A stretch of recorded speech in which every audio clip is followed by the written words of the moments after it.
Hello প্রিয় ছাত্রছাত্রীরা, সবাই তোমরা কেমন আছো? তোমরা যারা আমার কথা শুনতে পাচ্ছ তারা একটু দ্রুত জানাও আমাকে ঠিক মতো দেখতে পাচ্ছ কিনা আর আমার কথা শুনতে পাচ্ছ কিনা। তাপগতিবিদ্যার তিনটা সূত্র, শূন্যতম সূত্র, প্রথম সূত্র এবং দ্বিতীয় সূত্র, এই তিনটা সূত্র খুব গভীরভাবে এবং মজা করে বুঝতে চলেছি আজকের এই সেমিনারের ভিতর। সো সেমিনার যেহেতু অনলাইনে, সো এটা ওয়েবিনার। সো এই ওয়েবিনার ইভেন্টের ভিতর আমরা থার্মোডাইনামিক্স এর তিনটা অত্যন্ত গুরুত্বপূর্ণ সূত্র নিয়ে আলোচনা করতে যাচ্ছি। তো তোমরা যারা আমাকে দেখতে পাচ্ছ এবং শুনতে পাচ্ছ তারা দ্রুত জানিয়ে দাও আমাকে ঠিক মতো শুনতে পাচ্ছ কিনা এবং দেখতে পাচ্ছ কিনা। রাকিতা কেমন আছো? রাকিতা কমেন্ট করে ফেলছে। রাকিতা কেমন আছো তুমি? আমি ভালোই আছি। ওয়ালাইকুম আসসালাম। যে আসসালামু আলাইকুম লিখেছো তাকে ওয়ালাইকুম আসসালাম জানাচ্ছি। বাকিরা কি আমাকে শুনতে পাচ্ছ? স্বর্ণা চলে আসছে। এই স্বর্ণা কেমন আছো? জাকিয়া, স্বর্ণা কেমন আছো তুমি? আমি ভালোই আছি। আমি তো সবসময় ভালো থাকি। চির বিনোদন। ঠিক আছে। তো ওটা কোনো চিন্তার বিষয় না। আচ্ছা, আমি দেখি তোমাদের লাইভের অনেকে কমেন্ট করেছে। আমি দেখি কমেন্ট গুলা রিয়েল টাইম দেখা যায় কিনা কোনো একটা ওয়েতে। চেষ্টা করা যেতে পারে। তারপর কি অবস্থা তোমাদের? Clear, all clear. আচ্ছা ঠিক আছে। আজকে ফার্স্ট তো লাস্ট ক্লাসে থাকবো ইনশাল্লাহ। ওকে রাকিতা। রাকিতা আজকের ক্লাসে ফার্স্ট টু লাস্ট থাকবে এবং আজকের ক্লাসটা অত্যন্ত মজার হতে চলেছে। আমার নিজেরই অনেক আনন্দ লাগতেছে, বিকজ ইন্টারেস্টিং অনেক বিষয় আছে এই ক্লাসের মধ্যে যেগুলো আমরা আলোচনা করব। স্বাধীন চলে আসছে। স্বাধীন বলছে জি শুনতে পাচ্ছি। স্বাধীন, থ্যাংক ইউ। আচ্ছা, কোনো নয়েজ হচ্ছে না, রাইট? আই থিংক কোনো জায়গা থেকে কোনো ডিস্টার্ব হচ্ছে না। ওকে। তো কোনো ইকো হচ্ছে না, রাইট? ওকে ওকে। চলো তাহলে প্রথমত যারা আমাকে চিনো না তাদের সাথে পরিচয় হয়ে নিচ্ছি। আমার নাম এইচআরবি রঞ্জন। আমি বুয়েট থেকে গ্রাজুয়েশন করেছি এবং বুয়েটে মাস্টার্স করছি এখন। আর এডুকেশন সিস্টেমের উপর গবেষণা করা আমার খুব পছন্দের একটা কাজ। তো বুয়েটে আমি এই কাজেই নিযুক্ত আছি। তো তোমরা চাইলে বুয়েটে এসে আমার সাথে দেখা করতে পারো যে কোনো সময়। আর আসার আগে জাস্ট বলে আসলেই হবে যে ভাই দেখা করতে চাই। তো দ্যাটস দ্য থিং। এখন তোমাদের আজকের ক্লাসের দিকে যেতে চলেছি। আজকে ক্লাসে খুব মজার মজার বিষয়াদি শিখবো, কিন্তু দ্রুত শিখবো, আমরা বেশি টাইম নষ্ট করতে চাই না। তো চলো কাজ শুরু করে দেই। প্রথমত আমরা জিরোথ ল মানে তাপগতিবিদ্যার শূন্যতম সূত্র শিখতে চলেছি। শূন্যতম সূত্র বিষয়টা কি? শূন্য মানে রসগোল্লা, জিরো।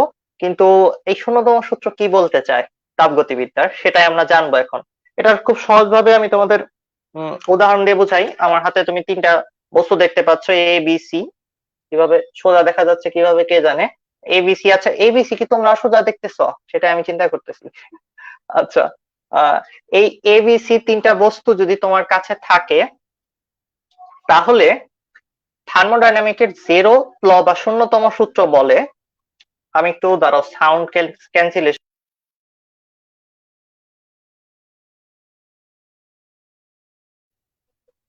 ওকে।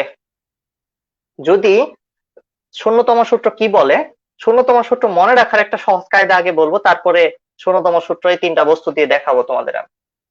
শূন্যতম সূত্র মনে রাখার সবচেয়ে সহজ উপায় হইলো বন্ধুর বন্ধু আমারও বন্ধু। ব্যাস, এতটুকুই। মানে বন্ধুর বন্ধুকে আমরা বন্ধু বলতে পারি। মানে ধরো আমি তোমাদের ডিটেলসে যদি বলি, ধরো এই যে মাঝখানে যে লোকটা দেখা যাচ্ছে লাল কালারের, লাল লাল দেখা যাচ্ছে, কমলা কালারের টি শার্ট পরা, সে যদি সবুজ কালারের টি শার্ট পরা ছেলেটার বন্ধু হয়, আবার ওই একই জন যদি এই যে পিঙ্ক কালারের টি শার্টে থাকা মেয়েটার বন্ধু হয়, তাহলে এই সবুজ আর পিঙ্ক এরা দুইজনেও একে অপরের বন্ধু হইতে পারে, বিকজ তাদের নেচার একই রকম। তো আমি একটু ডিটেলসে যদি কথাটা বুঝিয়ে বলি, বন্ধুর বন্ধু আমাদের বন্ধু। তো এখানে কিছু টিপস দেওয়া হয়েছে যে ফ্রেন্ডস ফর, মানে তিন ধরনের বন্ধু হয়।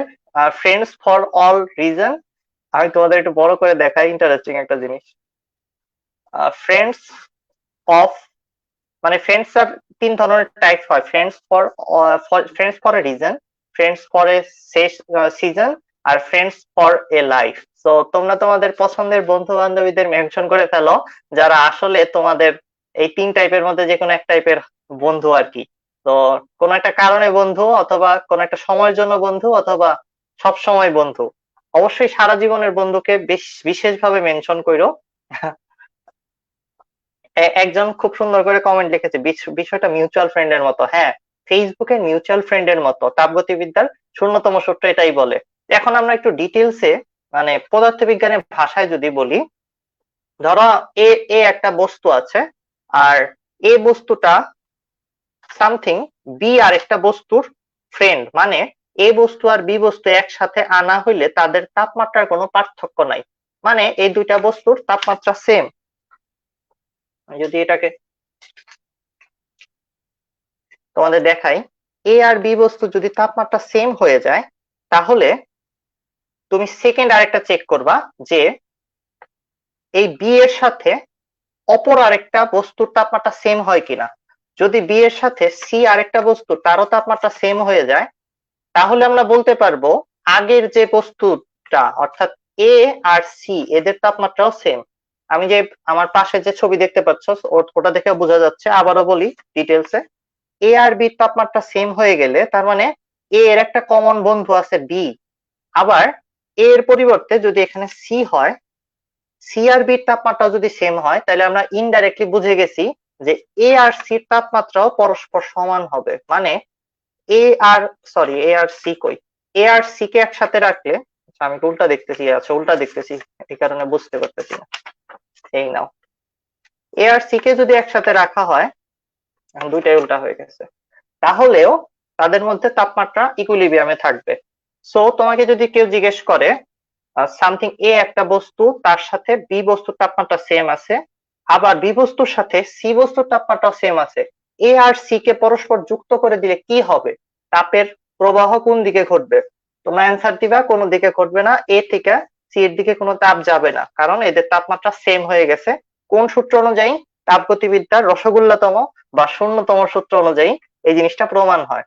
তো এই যে পাশের ছবিও দেখতে পাচ্ছ এ এর সাথে বি এর বন্ধুত্ব আছে, মানে একই তাপমাত্রায় আছে। আবার বি এর সাথে সি এর বন্ধুত্ব আছে, মানে একই তাপমাত্রায় আছে। তাহলে এ আর সি যুক্ত হলে তাপ কোনো দিকে যাবে না, এ আর সি এর মধ্যে তাপমাত্রার কোনো পার্থক্য নাই।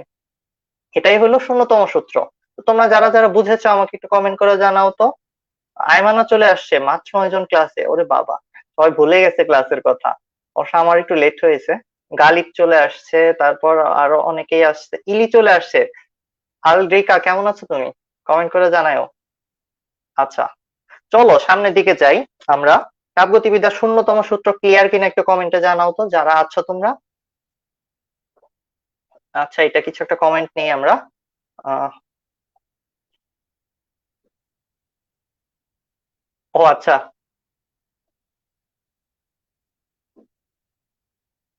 ওকে, তোমরা একটু কমেন্টে জানাও আমাকে যে তাপগতিবিদ্যা। ওকে, রাকিটা জানিয়েছে ক্লিয়ার, স্বর্ণাও জানিয়েছে clear, thank you so much. চলো আমরা সামনের দিকে আগাই। তাপগতিবিদ্যার এই শূন্যতম সূত্র প্রয়োজনটা কি? এটা একটা গুরুত্বপূর্ণ প্রশ্ন। আমরা জানলাম যে তাপগতিবিদ্যার সূত্র এটা, কিন্তু এটার প্রয়োজনটা কি? এটার প্রয়োজন হলো যদি আমরা চাই একাধিক বস্তুর মধ্যে, মানে আমাদের কাছে থাকে এ বস্তু, তারপরে বি বস্তু, সি বস্তু, এদের মধ্যে তুলনা করতে চাই, অর্থাৎ তাপমাত্রার সম্পর্কগুলো জানতে চাই, তাহলে শূন্যতম সূত্র আমাদের হেল্প করে। যেমন এ আর সি বস্তু কিন্তু একসাথে ছিল না, কিন্তু তারপরে আমরা বি আরেকটা বস্তুর সাথে দুইটাকে ইকুইলিব্রিয়ামে দেখেছি, তাই বুঝে ফেলছি যে এ আর সি ও ইকুইলিব্রিয়ামে থাকবে। সো এই যে হেল্পটা, এ আর সি এর একসাথে থাকার দরকার নাই, দূরে থাকা অবস্থায় আমরা বলে দিতে পারতেছি যে এদের মধ্যে সাম্য অবস্থা বিরাজ করতেছে। এটাই হলো তাপগতিবিদ্যার শূন্যতম সূত্রের একটা প্রয়োগ।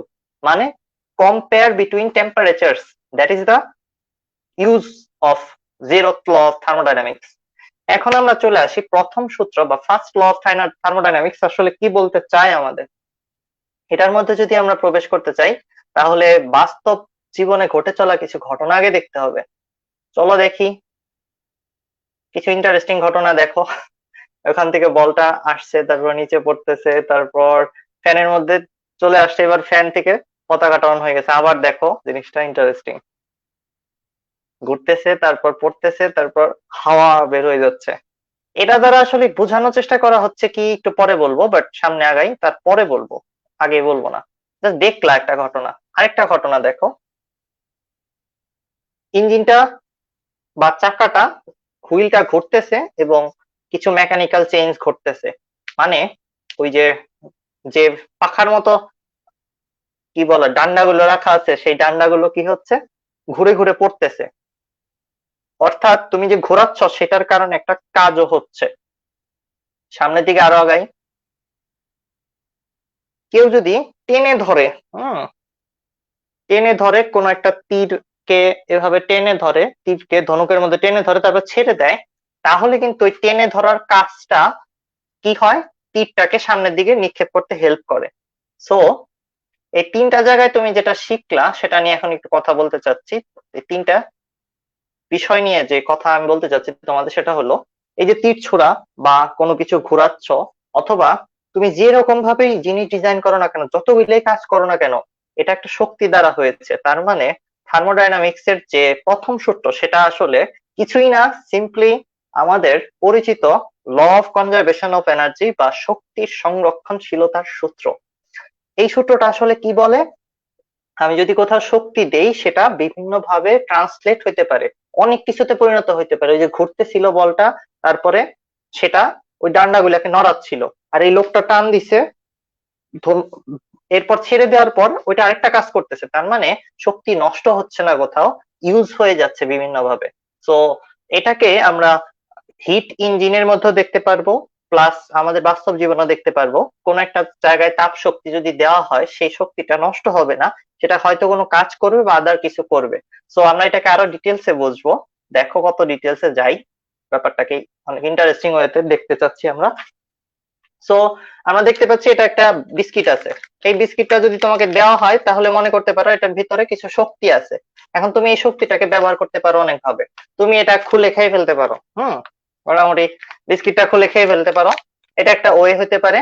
তাহলে কি হবে, তোমার অভ্যন্তরীণ শক্তি বৃদ্ধি পাবে। এই যে তাপ শক্তি তুমি নিলা সেটা দিয়ে তুমি অভ্যন্তরীণ শক্তি বাড়াইতে পারো। আরেকটা কাজ করতে পারো, তুমি এই বিস্কিটটা তুমি একটা কোনো একটা রিক্সা চালককে বা কোনো লেবারকে বা কোনো বন্ধুকে দিয়ে দিতে পারো, বা সুন্দরী কোনো বান্ধবীকে দিয়ে দিতে পারো, যে নাও বিস্কিটটা খাও। খাওয়ার পর তারে বললা যে তুমি আমার হোমওয়ার্কটা করে দাও, ঠিক আছে, অ্যাসাইনমেন্ট গুলো তো আসছে, অনেক একটু প্যারার মধ্যে আছি, অনেক টাইম পাচ্ছি না, তুমি একটু আমার তোমার হোমওয়ার্ক গুলা দিয়ে আমি কপি মেরে দেবো না, বা তুমি আমার একটু করে দিও আর কি, ঠিক আছে। তো তাকে দিয়ে তুমি কোনো কাজ করাইলা। সো যে জিনিসটা তোমার বুঝতে হবে, এই যে শক্তিটা সেটা দুই ভাবে তুমি ইউজ করতে পারো। এছাড়া 50-50ও করতে পারো, বা আদার একটা ওয়ে আছে, সেটা কি বলতেছি।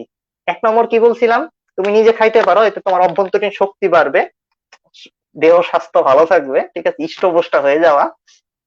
অপর আরেকটা কাজ করতে পারো, ওই বিস্কুটটা কোন একটা সুন্দরী বন্ধু বা সুন্দরী বান্ধবী, সুন্দর বন্ধুকে দিয়ে দিতে পারো। এরপর বলতে পারো তোমার হোমওয়ার্কটা করে দিতে। তাহলে তাকে দিয়ে তুমি কাজ করাতে পারো। মানে এই শক্তিকে অভ্যন্তরীণ শক্তি বাড়ানোর জন্য ব্যবহার করা যেতে পারে, আবার বাহ্যিক কোনো কাজের জন্য ব্যবহার করা যেতে পারে, ঠিক আছে। দুইটা দুইটা কেসেই শক্তি সংরক্ষণশীলতা মানে মানে থার্মোডাইনামিক্স বা তাপগতি বিদ্যার প্রথম সূত্র মেনে কাজটা করা হচ্ছে। তৃতীয় আরেকটা কাজ করতে পারি, এটা সব থেকে মজার কাজ, সেটা হইলো তুমি এই বিস্কুটটা খেয়ে বুদ্ধিমান হয়ে যেতে পারো, তোমার অভ্যন্তরীণ শক্তি বাড়বে। সব তো আর মাসেল বানানোর জন্য দরকার নাই। তুমি করলে কি, খায় দেয় শক্তি পাইছো, এখন কিছু কাজ করে ফেললা, তার মানে তোমার অভ্যন্তরীণ শক্তিটার কিছু অংশ কাজে ব্যয় করলা। সো ওভারঅল যদি আমি চিন্তা করি, এই যে শক্তিটা আমি ভেতরে নিলাম সেটা দুইটা অংশে ভাগ হয়ে যেতে পারে। আমি অভ্যন্তরীণ শক্তি বাড়াইতে পারি আমার, ঠিক আছে, আর আর কি করতে পারি, কিছু কাজও করতে পারি। সো সব থেকে অ্যাপ্রোপ্রিয়েট ওয়েতে যদি আমরা তাপগতিবিদ্যার প্রথম সূত্রকে ডিসপ্লে করতে চাই ম্যাথমেটিক্যালি, তাহলে এটাই করতে হবে, যে শক্তি যতখানি দিলাম সেটা দুই ভাগে ভাগ হইতে পারে। আমি কোনো কাজ করতে পারি বা অভ্যন্তরীণ শক্তি বাড়াইতে পারি, বা দুইটাই করতে পারি। That's the thing. চলো তাহলে আমরা দেখি এখানে যে কাজটা হচ্ছে সেটা তোমাদের বোঝানোর চেষ্টা করি।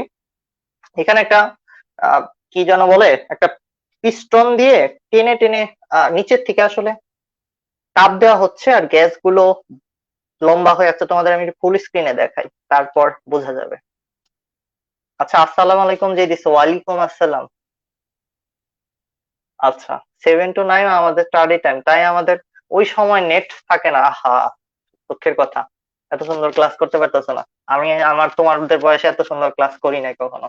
থার্মোডাইনামিক্স বা তাপগতিবিদ্যার দ্বিতীয় সূত্র বুঝাইতে পারে বাংলাদেশ এরকম মানুষই কম আছে, বা বুঝে এরকম মানুষও কম আছে। তো কি আর করার, তোমাদের অনেক বড় লস। দেখো কি হচ্ছে এখানে, আসলে তাপ নিচে থেকে যাচ্ছে এবং সেটা ভিতরে যে লাল হয়ে যাচ্ছে, মানে তাপমাত্রা বৃদ্ধি করতেছে। আর কি করতেছে, আর হইলো, আমি তোমাদের একটু ডিটেইলস যদি বলি, এখানে ডেল্টা কিউ বাড়তেছে, মানে তাপ, মম থেকে তাপ যাচ্ছে, তাপ শক্তি যাচ্ছে। ডেল্টা কিউ মানে তাপের পরিবর্তন হচ্ছে।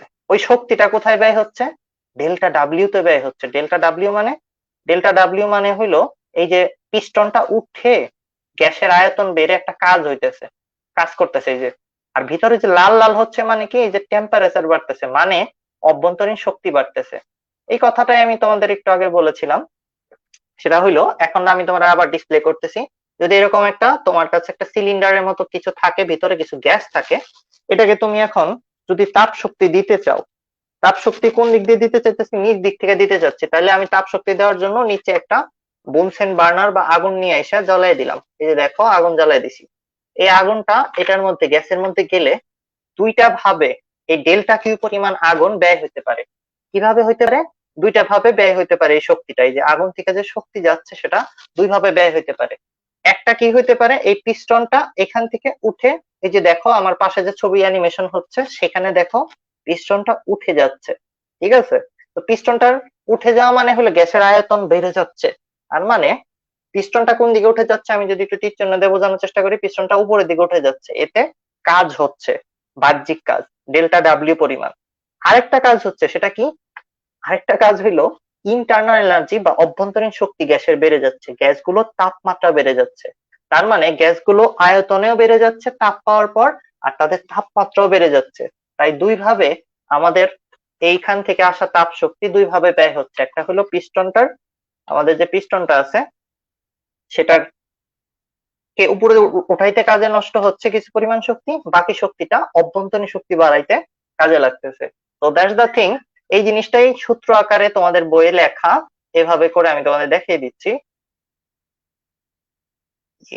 এই যে দেখো, এটাই লেখা আছে যে তাপ কখনো নষ্ট হয় না, তাপ শক্তি যেটুকু দিলা সেটা delta Q R delta W তে যাবে, দুটা যোগ করলে আবার তুমি যতখানি তাপ দিছিলা সেটা ফিরে পাবা আর কি, সেটার যোগফল সেম থাকবে, কোথাও হারিয়ে যাচ্ছে না আর কি শক্তি।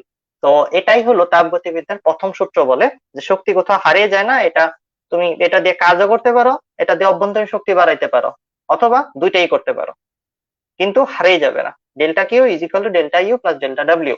তোমরা যারা বুঝতে পেরেছো তারা একটা আমাকে কমেন্টে জানাও যে এইটুকু বুঝতে পারছো। সো সিম্পল ব্যাপার, এই যে তাপ, সেটা সিলিন্ডারের মধ্যে যদি আমরা দেই তাহলে কি হইতে পারে, সেটা দুইটা অংশে ব্যয় হতে পারে। যারা যারা বুঝতে পারছো তারা আমাকে একটু কমেন্ট করে জানাও। এই সিলিন্ডারের মধ্যে যে তাপ দিলাম সেটা সিলিন্ডারের পিস্টনটাকে উপরের দিকে উঠাইতে পারে, অথবা আরেকটা কাজও করতে পারে, সেটা হলো এই তাপটা ভিতরে থাকা গ্যাসগুলার তাপমাত্রা বাড়িয়ে দিতে পারে, মানে অভ্যন্তরীণ শক্তি বাড়িয়ে দিতে পারে।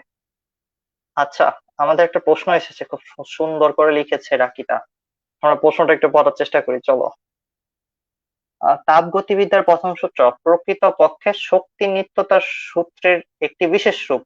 বিজ্ঞানী, হ্যাঁ এই যে একদমই ঠিক কথা বলেছে, খুব ডিটেলসে লিখেছে। Thank you Rakita. সবার জন্য, রাকিতা কিন্তু মাই স্টাডি ফ্রেন্ডে অনেক সুন্দর সুন্দর কন্টেন্ট ক্রিয়েট করে, এবং রাকিতার যে নোটস গুলো আছে ওগুলা পড়লে তোমাদের এ প্লাস এর ঊর্ধ্বে যদি কিছু থাকে, ঠিক আছে, সেটা তোমরা পাবা, বিকজ অনেক ডিটেলসেও কিন্তু লেখালেখি করে।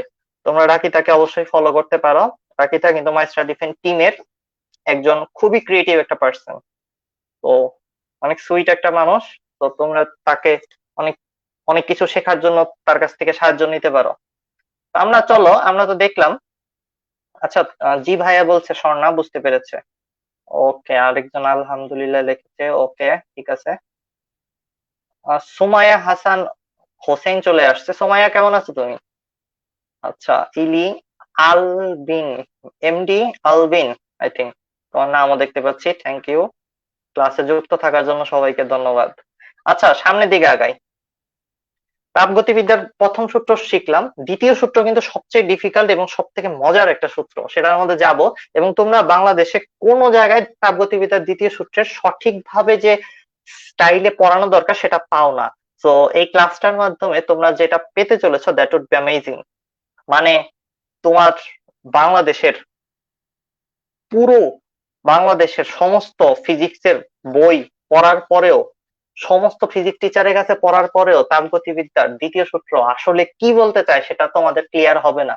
সো এই ভিডিওটা তোমাদের জন্য বা এই যে লাইভটা তোমাদের জন্য অনেক বড় একটা হেল্প করবে, বিকজ আমিও ছোটবেলায় তোমাদের সময় এই জিনিসগুলো জানতাম না। সো এখন যেহেতু জানি তো তোমাদের বলতে পারছি, সো দ্যাটস দ্য থিং। এখন দেখো, এটার একটা গুরুত্বপূর্ণ বিষয় আছে, তোমাদের এই যে তাপগতিবিদ্যার প্রথম সূত্র সেটা ব্যবহার করতে গেলে একটা সমস্যা আছে, সেটা একটু বুঝিয়ে বলতেছি। দেখো, তাপগতিবিদ্যার প্রথম সূত্র ব্যবহার করতে গেলে ডেল্টা কিউ এর মান প্লাস মাইনাস দুইটাই হইতে পারে। যখন মোম থেকে আমাদের যে মোমবাতি ছিল বা আগুন ছিল, সেটা আমরা প্রয়োগ করেছিলাম, আগুন দিচ্ছিলাম, অর্থাৎ আগুন দিয়ে তাপমাত্রা বাড়াচ্ছিলাম বা শক্তি দিচ্ছিলাম, সেটা যদি করো, বাইরে থেকে আগুন দাও তুমি, বাইরে থেকে তাপ শক্তি দাও তুমি, তাহলে ডেল্টা কিউ পজিটিভ হবে। আর বাইরে থেকে শক্তি পেয়ে যদি ভিতরের অভ্যন্তরীণ শক্তি বেড়ে যায়, তাহলে ডেল্টা ইউ ও পজিটিভ হবে, এই যে লেখা রয়েছে। আর যদি পিস্টনটা উপরের দিকে উঠে যায়, মানে গ্যাসের আয়তন প্রসারিত হয়ে গ্যাস নিজে থেকে একটা কাজ করে দেয় তোমাকে, তাহলে ডেল্টা ডাব্লিউ প্লাস বা পজিটিভ। এই কথাটা খাতার মধ্যে লিখে রাখো। এই তিনটা জিনিসের বাইরে কিছু হইলে ডেল্টা কিউ নেগেটিভ হয়ে যাবে, ডেল্টা ইউ নেগেটিভ হয়ে যাবে, ডেল্টা ডাব্লিউ নেগেটিভ হয়ে যাবে। ব্যাপারটা বুঝিয়ে বলতেছি, তোমরা একটু নোট নাও খাতার মধ্যে এতটুকু। আর নোট নেওয়ারও দরকার নাই, যারা তোমরা আমাদের এইচএসসি 2022 কোর্সে যুক্ত আছো, ফ্রি কোর্সে, এইটার ভিতরে তোমাদের স্টাডি থিয়েটার ভিতরে আমি যে স্লাইডটা পড়াচ্ছি সেই স্লাইডের সম্পূর্ণ পিডিএফ দিয়ে দেওয়া হবে, সম্পূর্ণ ফ্রি, কোনো টাকা লাগবে না। তো কোনো চিন্তার কারণ নাই। এখন দেখো, তোমাদের এই কথাটা আবার ডিটেলসে বলতেছি। যদি আমি তাপ দেই এবং সিলিন্ডারের ভেতরে অভ্যন্তরীণ শক্তি বাড়ে এবং সিলিন্ডারের পিস্টনের উপরের দিকে উঠে যাওয়ার ঘটনাটা ঘটে, মানে গ্যাসের আয়তন বেড়ে যায়, তাহলে তুমি তিনটা জিনিসকেই পজিটিভ দিবা, ডেল্টা কিউ ও পজিটিভ, ডেল্টা ইউ ও পজিটিভ, ডেল্টা ডাব্লিউ ও পজিটিভ। এর ব্যতিক্রম কি হইতে পারে? এর ব্যতিক্রম হইতে পারে কি, দেখো, আমি যদি আমার যে পিস্টনটা আছে সেটাকে নেই, পিস্টনটার মধ্যে উল্টা দিকে চাপ দিই, এভাবে চাপ দিলাম, অর্থাৎ পিস্টনটার মধ্যে এই দিকে চাপ দিতেছি, তাহলে কি হবে, পিস্টনের ঢাকনাটা নিচে নেমে আসবে। তার মানে এটা হইলো পিস্টনের উপর বা গ্যাসের উপর কাজ করতেছি, গ্যাস নিজে থেকে করতেছে না। এখন গ্যাস নিজে থেকে কাজ করতেছে, পাশের যে ছবিটা দেখতেছো, কারণ আমি তাপ দিছি, ও কাজ করতেছে, কাজ করে দিচ্ছে। বাট আমি যদি নিজে থেকে চাপ দেই, তাহলে যে কাজটা হবে, কিছু পিস্টন নিচে নেমে আসবে, অর্থাৎ গ্যাসটা সংকুচিত হবে। এই কাজটা ঋণাত্মক কাজ, অর্থাৎ গ্যাসের মধ্যে আমি কাজ করছি, গ্যাস নিজে থেকে করে নাই। এই যে কথাটা বললাম, এটা লেখার দরকার নাই, কারণ কি, কারণ তিনটা জিনিস পজিটিভ, বাকি যত কেস সেগুলা নেগেটিভ হবে। তো গাধা নাকি তোমরা যে দুইটা জিনিসই বিশেষ ভাবে লিখবা? যদি একটা টস দেওয়া হয়, হেড অর টেল আছে, তো হেড পড়ছে, তাহলে অপর প্রান্তে কি পড়ছে এটা মুখস্থ করার দরকার আছে? অপর প্রান্তে হেড, যদি হেড পড়ে থাকে, অপর প্রান্তে তো টেলই আছে, তাই না? তো যে ক্লাস গুলা কোন সময় হয় সেটা মনে রাখো। কিন্তু এর ব্যতিক্রম যদি দেখো, এই যে পিস্টন উপরের দিকে উঠতেছে না, নিচে চাপ দেওয়া হয়েছে, তাহলে ডেল্টা ডাব্লিউ মাইনাস। এরপরে দেখো, যদি এরকম হয় যে এই গ্যাসের ভিতরে অভ্যন্তরীণ শক্তি বাড়তেছে না, ওই যে লাল টুকটুক করতেছে, দেখো টুকটুকে লাল, ঠিক আছে, টুকটুকে লাল যে গ্যাস গুলো দেখা যাচ্ছে, ওইরকম যদি না হয়, গ্যাস যদি নিজে ঠান্ডা হয়ে যায়, তাহলে কি হবে, এই ভিতর থেকে শক্তি বাইরের দিকে চলে আসবে, মানে এই শক্তি বাইরের দিকে চলে আসবে। উল্টা একটু আগে যেটা হচ্ছিল সেটা হইলো, আমি তাপ দিচ্ছিলাম, উপরের দিকে যাচ্ছিল, কিন্তু এবার গ্যাস যদি নিজে থেকে ঠান্ডা হয়ে শক্তি ছেড়ে দেয়, তাহলে ডেল্টা কিউ এর মান কি হবে, মাইনাস হবে। তো দ্যাটস দ্য থিং, খুব ইজি।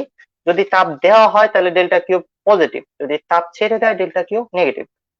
এরপর আর কিছুই নাই, অভ্যন্তরীণ শক্তি চেঞ্জও জানলা, সরি, অভ্যন্তরীণ শক্তি delta U negative, delta Q বলতেছিলাম, ডেল্টা ইউ এটা, যদি গ্যাস ঠান্ডা হয়ে যায়, মানে নিজে থেকে শক্তি বাইরে ছেড়ে দেয়, শক্তি যতটুকু ছাড়তেছে ওটা ডেল্টা কিউ, ওটাও নেগেটিভ হবে। আর যদি অভ্যন্তরীণ শক্তি কমে যায় ছাড়ার কারণে, মানে তোমার ভিতরে ধরো অনেক শক্তি ছিল, অভ্যন্তরীণ শক্তি বেশি ছিল, তারপর তুমি কিছু কাজ করে তোমার শক্তিটাকে অন্যের কাছে ট্রান্সফার করে দিছো বা বাইরে ছেড়ে দিয়েছো, তাহলে কি হবা, তোমার অভ্যন্তরীণ শক্তি কমবে, মানে ডেল্টা ইউ নেগেটিভ হবে। আবার ডেল্টা কিউ যেটা তুমি ছাইড়ে দিচ্ছ, অন্যরে দিতেছো, সেটাও নেগেটিভই আসবে, কারণ এইখানে তাপ দেওয়া হইলে পজিটিভ, এখান থেকে তাপ নেওয়া হইলে পজিটিভ না। এইখানে অভ্যন্তরীণ শক্তি বাড়লে তোমার ডেল্টা ইউ পজিটিভ, যদি এটা কমে যায় তাহলে ডেল্টা ইউ নেগেটিভ। এই জিনিসগুলাই জাতীয় ভুল, মানে পরীক্ষার মধ্যে ছাত্রছাত্রীরা থেকে বেশি এই জিনিসগুলোই ভুল করে। তো চলো নেক্সট অংশে চলে যাই। তাপগতিবিদ্যার দ্বিতীয় সূত্র কেন কাজে লাগে। তাপগতিবিদ্যার দ্বিতীয় সূত্র কাজে লাগে কোন সিস্টেমের মধ্যে থেকে কতখানি শক্তি বের হয়ে গেল, সিস্টেম কতটা গরম হয়ে গেল, সিস্টেম কতটা কাজ করতে পারে। একটা ইঞ্জিন বানাইতে গেলে আমাদের এই জিনিসগুলা ইঞ্জিনিয়ার হিসেবে চিন্তা করতে হবে, তাই না? এই কারণে তাপগতিবিদ্যার প্রথম সূত্র আমাদের কাজে লাগে। তো সিম্পল ব্যাপার, তাপগতিবিদ্যার প্রথম সূত্র কি কাজে লাগে? আমাদের শক্তির বিভিন্ন মেজারমেন্ট করতে এবং সেটা দিয়ে ইঞ্জিন ডিজাইন করতে হেল্প করে। এই কারণে বিজ্ঞানীরা এই সূত্রটা তোমাদের পড়াচ্ছে, ঠিক আছে? এরপরে আসো সব থেকে সাংঘাতিক অংশ, তাপগতিবিদ্যার দ্বিতীয় সূত্র। আবারও বলে দিচ্ছি, তাপগতিবিদ্যার দ্বিতীয় সূত্র আমি তোমাদের যে ক্লাসে এখন যেভাবে পড়াবো সেভাবে তুমি বাংলাদেশের কোথাও আর পড়তে পারবে না। তাপগতিবিদ্যার সূত্র বাংলাদেশের সাধারণত 90% পদার্থবিজ্ঞানের টিচাররা জানে না বা বুঝে না। সো এই ক্লাসটা তোমাদের জন্য অত্যন্ত গুরুত্বপূর্ণ। এখন যে অংশটা বলবো এটা অত্যন্ত গুরুত্বপূর্ণ, বিকজ তাপগতিবিদ্যার দ্বিতীয় সূত্র ওই কনজারভেশন অফ এনার্জির মতো সহজ না। এটা খুবই ন্যাচারাল এবং স্ট্যাটিস্টিক্যাল ওয়েতে আসে। তো একটু সামনের দিকে যাই। খুব ন্যাচারাল প্রসেস তোমাদের চোখের সামনে একটা দেখা যাচ্ছে, খেয়াল করে দেখো। ন্যাচারাল প্রসেস বলতে আমি যেটা বোঝাইতে চাচ্ছি সেটা হলো, একটা কফি রেখে দিছ, সেখান থেকে আহ ধোঁয়া উড়ে যাচ্ছে, মানে কফি ঠান্ডা হয়ে যাচ্ছে। আবার অপর পাশে দেখো, ডানে দেখো, আমাদের কিছু আইস বা বরফ গলে আস্তে আস্তে ঠান্ডা হয়ে যাচ্ছে। এই ধরনের ঘটনা উল্টাটা কি কখনো ঘটতে দেখেছো? অর্থাৎ আমি বলতে চাচ্ছি, তোমরা কি কখনো চিন্তা করে দেখেছো এরকম ঘটনা কি কখনো ঘটে যে তুমি একটা গ্লাসের মধ্যে কফি রাখছো, গরম কফি, সেটা আরো গরম হয়ে গেছে একা একাই? তা কিন্তু ঘটে না। তুমি যদি কফিটাকে ন্যাচারালি কিছু না করো, তাহলে গরম কফি একাই ঠান্ডা হয়ে যাবে। মানে একটা বস্তু যদি, আমি যদি আবারও এই বস্তু বি বস্তুর কাছে আসি, আমি যদি বি বস্তু আর এই বস্তু নিয়ে কথা বলি, এই বস্তুটা যদি গরম হয়, বি বস্তুটা যদি ঠান্ডা হয়, গরম থেকে মানে তাপমাত্রা যদি এ এর বেশি হয়, বি যদি কম হয়, তাহলে বেশি তাপ থেকে কম তাপের দিকে কিন্তু তাপ শক্তি এমনি যাবে। মানে এই যে, আমি কি দিয়ে দেখাতে পারি তোমাদের, একটা তীর চিহ্ন দিয়ে দেখাতে পারি। যদি এ বস্তু গরম হয়, বি বস্তু ঠান্ডা হয়, তাহলে এই ঘটনা জীবনেও ঘটতে দেখি না। আমরা কি দেখি সব সময়? এরকম কিছু করতে দেখি, মানে এ থেকে বিতে, এ থেকে বিতে তাপ শক্তি যাওয়া শুরু করে, আমি যে তীর চিহ্ন যেটা দেখাচ্ছি। সো এর উল্টাটা কেন ঘটে না নেচারে? সো নেচারে যেহেতু ঘটে না, তাপ গতিবিদ্যার দ্বিতীয় সূত্র আসলে একটা ন্যাচারাল ল। নেচারে যা ঘটে সেটাকে একটা ল বা সূত্র দ্বারা এক্সপ্লেন করা হচ্ছে, কিন্তু সূত্রটাকে গাণিতিক ভাবে কেমনে প্রকাশ করা গেল, নেচারে কি ঘটে কি ঘটে না, এই জিনিসগুলো গণিতের মাধ্যমে পদার্থবিজ্ঞানীরা কিভাবে নিয়ে আসলো, কি ওয়েতে আমরা বুঝবো আসলে তাপগতিবিদ্যার দ্বিতীয় সূত্র কি বলতে চায় বা নেচার কি বলতে চায় আমাদের। সো এটাই আসলে তাপগতিবিদ্যার মধ্যে খুব রহস্যময় এবং মজার একটা সূত্র। এটা কিন্তু তাপের জন্যই না, পুরো দুনিয়ার জন্য সত্য কথা। কিছু গ্যাসকে যদি রাখি তাহলে এরা এইভাবে ছড়িয়ে পড়ে। তোমাদের আমি আবার একটু দেখাই খুব সুন্দর করে। দেখো, কিছু গ্যাসকে যদি একসাথে রাখা হইতো তাহলে এরা একসাথে গুছিয়ে থাকে না, একটা পাত্রের মধ্যে সমানে ছড়িয়ে পড়ে এভাবে করে। অর্থাৎ যেটাকে আমরা বলি এন্ট্রপি ইনক্রিজ হচ্ছে। এই ঘটনা কেন ঘটে? কোনো পাত্রে কিছু গ্যাস রাখলে সেগুলো ছড়িয়ে কেন পড়ে? একা একাই কেন ছড়ায়? একা একা তো গুছিয়ে থাকে না। আমাদের পড়ার টেবিল, ঠিক আছে, শুক্রবার বা বৃহস্পতিবার একদিন যদি আমরা গুছাই, তারপর দেখা যায় যে একা একাই সবকিছু অগোছালো হয়ে গেছে। এখন তোমাদের বিছানার দিকে তাকিয়ে দেখো, সবকিছু মোটামুটি ঠিক না থেকে একটু বেঠিক থাকতে চায়। আবার তুমি দেখো তোমার পড়ার টেবিল বা আদার জিনিসগুলো, কম্পিউটারে ফাইল বা মোবাইলের সফটওয়্যার গুলোর দিকে তাকিয়ে দেখো, সেগুলো কিন্তু গুছানো থাকতে চায় না নিজে নিজে। দেখা যায় একটা নতুন সফটওয়্যার আসলে একটা এলোমেলো এলোমেলো সবকিছু হয়ে যেতে চেষ্টা করে। মানে নেচারের একটা ন্যাচারাল ল হলো সবকিছু এভাবে এলোমেলো হইতে চায় একাই। কিন্তু এটা বিজ্ঞানীরা চিন্তা করলো কিভাবে কোন সূত্রের মাধ্যমে আমরা বুঝবো যে নেচারে কোন জিনিসটা হবে কোন জিনিসটা হবে না। তার মানে তাপগতিবিদ্যার সর্বশেষ বা দ্বিতীয় সূত্র আসলে কি বলে সেটা রাকিতা খুব সুন্দর করে লিখে দিয়েছে। আমাদের সবার প্রিয় রাকিতা একটা সুন্দর লেখা লিখেছে, তোমাদের একটু পড়ে তোমরা নিতে পারো। তাপগতিবেদের দ্বিতীয় সূত্র হলো কোনো বিচ্ছিন্ন অবস্থায় বিশৃঙ্খলার মাত্রা সময়ের সাথে সাথে হ্রাস পায় না। এই যে ব্যাপারটা, এটা বিজ্ঞানীরা কেমনি করে বের করলো, বা এই যে ঘটনাটা ঘটবে সেটা বুঝার কি উপায় আছে, বিজ্ঞানীরা কি দিয়ে বুঝলো? অনেক আগের বিজ্ঞানীরা অনেক চেষ্টা করেও কিছুই বুঝতে পারে নাই যে এই জিনিসটা কেন হয় বা এরকমই হওয়া লাগবে কেন। সবকিছু সুন্দর ঘরে গুছিয়ে রাখছি, সবকিছু এলোমেলো হবে কেন? আমি যদি 7 দিন বাসায় না থাকি, আমি যদি 7 মাস বাসায় না থাকি বা 7 বছর বাসায় না থাকি, তাহলে ঘরের জিনিসপত্র নোংরা দেখায় কেন, পরিষ্কার হয়ে যায় না কেন? সেটাই হলো প্রশ্ন ছিল বিজ্ঞানীদের। সেটা নিয়ে গবেষণা করার জন্য যে ধরনের বিজ্ঞান বা যে ধরনের সায়েন্স লাগবে সেটাকে বলা হয় স্ট্যাট মেকানিক্স বা স্ট্যাটিস্টিক্যাল মেকানিক্স। এবং ওই জিনিসটা বাংলাদেশের ফিজিক্সের টিচাররা ভালো বুঝে না বলে তোমাদের বইগুলোতে ডিটেলসে তারা কিছু লিখতে পারে না। এখন তোমাদের একটা খুব সহজে আমি গণিতের অত্যন্ত ডিফিকাল্ট একটা জিনিস বোঝাতে যাচ্ছি, সো আমাকে একটু কষ্ট করে টাইম দাও আর কি। তোমাদের তোমাদের স্ট্যাটিস্টিক্যাল মেকানিক্সে মোস্ট প্রবাবলি ঘটনা বা কোন জিনিসটা বেশি ঘটতে পারে সেটা নিয়ে একটু আইডিয়া দিচ্ছি। এরপর বোঝাবো যে কেন এই যে এই সূত্রটা আসলে বিজ্ঞানীরা দিয়েছে। তো প্রথমত দেখো, আমার হাতে দুইটা লুডোর গুটি দেখা যাচ্ছে, আমি তোমাদের স্লাইডে ওই গুটিগুলো নিয়ে আসতেছি। যদি দুইটা লুডোর গুটিকে একসাথে আমি নিক্ষেপ করি, মানে একসাথে আমি করি, কি বলা যেতে পারে, দুইটা দুইটা লুডোর গুটিকে, দুইটা ডাইসকে যদি আমি একসাথে ছুঁড়ে মারি, তাহলে কি হইতে পারে? ছক্কা পড়তে পারে, একটা 5 পড়তে পারে, একটা 7 পড়তে পারে, অনেক কিছুই পড়তে পারে। তোমাদের মনে হইতে পারে যে ভাই যে কোনো কিছুই তো পড়বে, আন্দাজেই তো বলা যায় না কিছুই, যে কোনটা বেশি পড়তে পারে বা কোনটা কম পড়তে পারে। ভাইয়া এটা তো কাসিনোতে যে কি বলা হয়, কাসিনোতে যে গেম গুলো হয় এটা তো র্যান্ডম ভাই, এটা তো বায়াস করার কিছু নাই। এটা আসলে কি নাই, দুইটা গুটি যখন তুমি নিক্ষেপ করতেছো তখন কোনটায় 6 পড়বে, কোনটায় 4 পড়বে, কোনটায় 7 পড়বে, 7 পড়বে না, 6 পড়বে, একের থেকে 6 আছে, মানে এক যেটারে পুট বলি আমরা, 2 3 4 5 6 এগুলা পড়বে।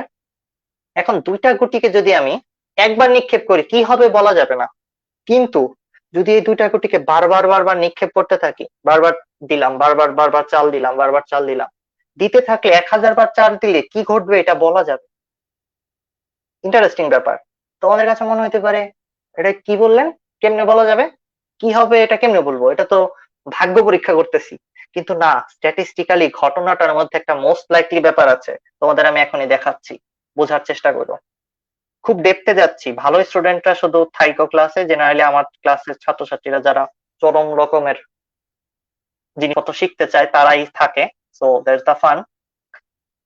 দেখো, একবার যদি দুইটা গুটিতে 1 পড়ে তাহলে দুইটার যোগফল হবে 2, আবার যদি 2 পড়ে তাহলে দুইটার যোগফল হবে 4, দুইটাই যদি 2 পড়ে, এভাবে করে পুরো স্যাম্পল স্পেস বানানো হয়েছে, মানে দুইটা গুটিতে যা যা পড়বে সেটার যোগফল বের করা হয়েছে। দুইটা গুটিতে যা যা পড়বে সেটার যোগফল অনেক বেশি বার কত আসতে পারে চিন্তা করে দেখো, 7। কারণ কি? কারণ 6-এর সাথে একবার 6 পড়লো, আরেকটা গুটিতে যদি একটা উট পড়ে মানে 1 পড়ে, তাও এটা 7 হবে। আবার দেখো, যদি একটা গুটিতে 5 পড়ে, আরেকটা গুটিতে 2 পড়ে, তাও এটা 7 হবে। একটা গুটিতে 4 পড়ে, আরেকটা গুটিতে 3 পড়ে, তাও 7 হবে। একটা গুটিতে 3 পড়লো, আরেকটা গুটিতে 4 পড়লো, তাও 7 পড়ে। মানে 1 2 3 4 5 6, 6 ধরনের কম্বিনেশনেই মোটামুটি দেখা যাচ্ছে 3 3 6 ধরনের কম্বিনেশনে 7 বানানো সম্ভব। অন্য কোনো কিছু এত বেশি বার হবে না। মানে তুমি বারবার বারবার ডাইস দুইটা নিক্ষেপ করতে থাকলে কোনোদিনও তুমি 2 অনেক বেশি পাবা না, তুমি 12 অনেক বেশি পাবা না, দুইটার যোগফল বেশিরভাগ সময় 7 হবে। কারণ এটা প্রবাবিলিটি হাই, অনেক বেশি ভাবে 7 পড়ানো সম্ভব। মানে এই দুইটা গুটিকে যদি আমি নিক্ষেপ করতে থাকি কি হবে এটা বলা যাবে অনেকটা। স্ট্যাটিস্টিক্যালি এই দুইটার যা আসবে রেজাল্ট সেই দুটার যোগফল 7 হবে, এটা আমরা বলে দিতে পারি অনেকটা।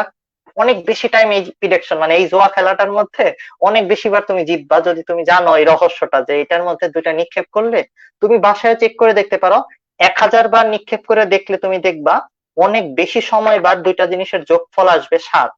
তো তোমার কাছে মনে হতে পারে এটা তো ম্যাজিক, এটা ম্যাজিক না, এটার নাম স্ট্যাটিস্টিক্স। এবং স্ট্যাটিস্টিক্স কে মেকানিক্স ব্যবহার করেই তৈরি হয় থার্মোডাইনামিক্স এর দ্বিতীয় সূত্র, যেটাকে বলা হয় স্ট্যাট মেকানিক্স থেকে আসা সূত্র। তোমাদের আরেকটু ডেপথে যায় আমি এটার গ্রাফটা দেখাইতে চাই, খুব ইন্টারেস্টিং জিনিস। এটা এত হট এবং মজার জিনিস। তোমাদের যদি দেখো, এটা প্রথমত বুঝলা এটাকে স্ট্যাটিস্টিক্স বা পরিসংখ্যানের ভাষায় বলে 7 হইলো মোস্ট লাইকলি ঘটনা, মানে 7 হওয়াটা স্বাভাবিক। এখন দেখো, যদি গ্রাফে দেখো, 1000 বার দেওয়ার পর তুমি এরকম গ্রাফ পাবা, মানে এইখানে অনেক হাই প্রবাবিলিটি পাবা যে জিনিসটার যোগফল 7ই হবে, আর বাকিগুলা খুব কম কম দেখতে পারবা, মানে বাকিগুলা নাই বললেই চলে। এখানে প্রত্যেকটা গুটি একসাথে করে করে যোগ করে করে দেখানো হয়েছে যে 6টা জোড়া আছে যারা যোগ করলে 7 হবে। অন্য কোনো কিছুতে এরকম হাই প্রবাবিলিটি পাওয়া যায় না। এখন আসো, বিজ্ঞানীরা যেটা করেছে সেটা খুবই মজার। কি করেছে দেখো, বিজ্ঞানীরা বলতে চায় স্ট্যাটিস্টিক্যাল মেকানিক্স অনুযায়ী কোনো দুইটা দুইটা বস্তু বা একাধিক বস্তু দ্বারা একটা সিস্টেম তৈরি করলে, সিস্টেম সম্পর্কে আগে বুঝে নাও। সিস্টেম হইতে পারে একটা বস্তু আছে, আরেকটা বস্তু আছে, দুইটা মিলে একটা সিস্টেম হইলো। আবার হইতে পারে একটা বস্তু আছে, তার চারপাশে কিছু নাই, কিছু নাই মানে পরিবেশ আছে বা নেচার আছে ঠিক আছে।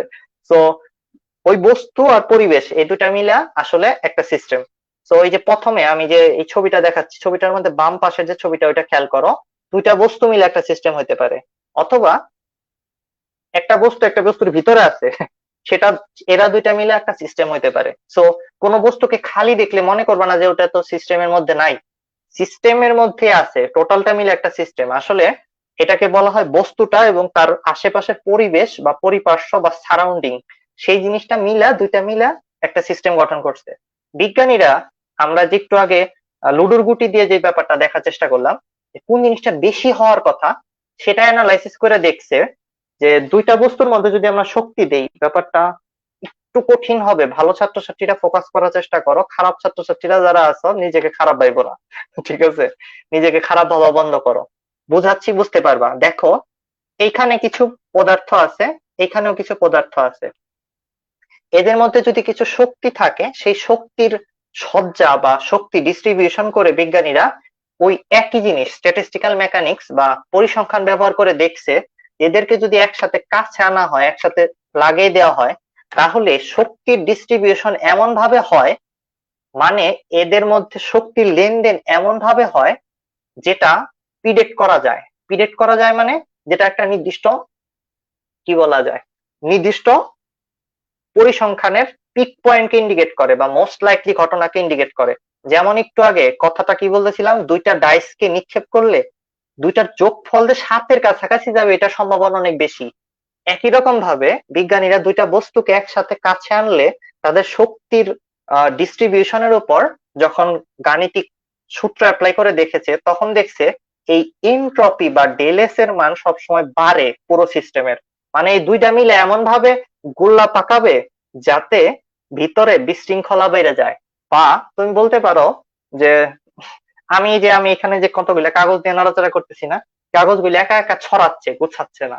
তোমাদের পড়ানোর সময় এই ঘটনা ঘটতেছে। আমি এই যে এখানে দেখতে পাচ্ছি আমার কাগজগুলো ছড়িয়ে গেছে একা একাই। তার মানে ছড়িয়ে পড়াটা মোস্ট লাইকলি ঘটনা। একটা গ্লাস যদি বা একটা মাউস যদি, ধরো এই যে একটা মাউস, ঠিক আছে, শাওমির একটা মাউস, এটা যদি আমি ছেড়ে দেই বা এটা যদি কাচের হইতো, তো নিচে পড়ে যাওয়ার পর টিকে থাকবে বা ভাঙবে না, ওইটা হলে একটা ঘটনা। মানে ওই যে দুইটা ডাইসেই ছক্কা পড়বে, ওরকম রেয়ার ঘটনা। কিন্তু এটা ভেঙে যাওয়ার পর, নিচে পড়ে যাওয়ার পর চুরমার হয়ে চতুর্দিকে ছড়িয়ে পড়বে, এই জিনিসটা কি? এই জিনিসটা হলো মোস্ট লাইকলি, এটাই হওয়ার কথা, নেচার এটাই বলে।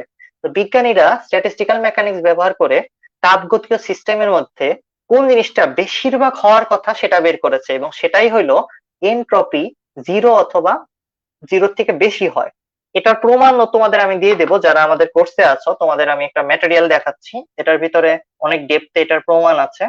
এনট্রপির উপরে একটা বিশাল একটা চ্যাপ্টার আছে, আমি তোমাদের একটু দেখিয়ে দিচ্ছি। আই থিঙ্ক দেখাইতে গেলে শেয়ারিং অফ করতে হবে।